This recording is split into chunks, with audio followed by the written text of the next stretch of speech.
Bienvenue sur France 24. La grève se poursuit donc ce samedi sur les 5 sites de Total Énergie. La CGT et la direction du groupe n'ont toujours pas trouvé d'accord sur la question des salaires. Et les précisions de notre envoyé spécial en Normandie, David Gilbert. En Chine, le 20e congrès du Parti communiste chinois débute ce dimanche à Pékin. Il va durer 7 jours et a pour but de modifier la constitution du parti et renouveler l'équipe dirigeante du pays. Mais le suspense est limité. Xi Jinping est assuré d'être reconduit à la tête du parti et donc du pays pour un 3e mandat. Baptiste Falvoz nous en dit plus sur cette réunion au sommet. En Iran, de nouvelles manifestations contre le pouvoir ont eu lieu ce samedi dans plusieurs villes du pays. Dans les universités ou dans la rue, des milliers d'Iraniens continuent d'appeler à plus de liberté et moins de répression. La mobilisation se poursuit donc, même si elle commence aussi à faiblir, comme nous l'explique notre correspondant à Téhéran, Siavosh Ghazi.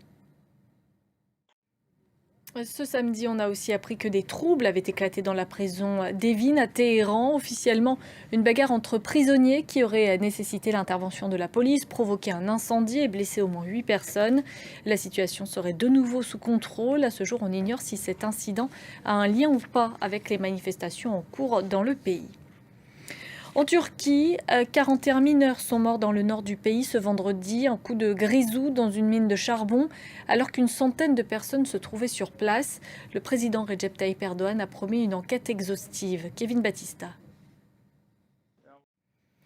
En Russie, 2 assaillants ont ouvert le feu ce samedi sur un groupe de volontaires destinés à combattre en Ukraine. Ils participaient à une formation au maniement des armes dans la région de Belgorod. Et toujours à propos de la guerre en Ukraine, la vie a repris son cours à Kramatorsk. La ville avait subi un bombardement meurtrier de sa gare en avril dernier. Aujourd'hui, un train la relie de nouveau à Kiev en 7 heures. Kevin Battista. En Tunisie, des milliers d'opposants à Kais Saied ont défilé dans le centre-ville de la capitale ce samedi. Ils dénoncent la cherté de la vie et l'impossibilité de dialoguer avec le président qui détient tous les pouvoirs depuis l'an dernier. Les détails avec nos correspondants Lilia Blaise et Amdit Lili. Une nouvelle attaque meurtrière au Burkina Faso au lendemain de la désignation du capitaine Ibrahim Traoré comme nouveau président de transition.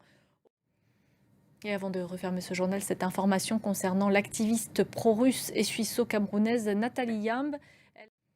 Et pour plus d'informations, n'hésitez pas à consulter notre site internet en français, en anglais, en arabe et en espagnol. C'est la fin de ce journal.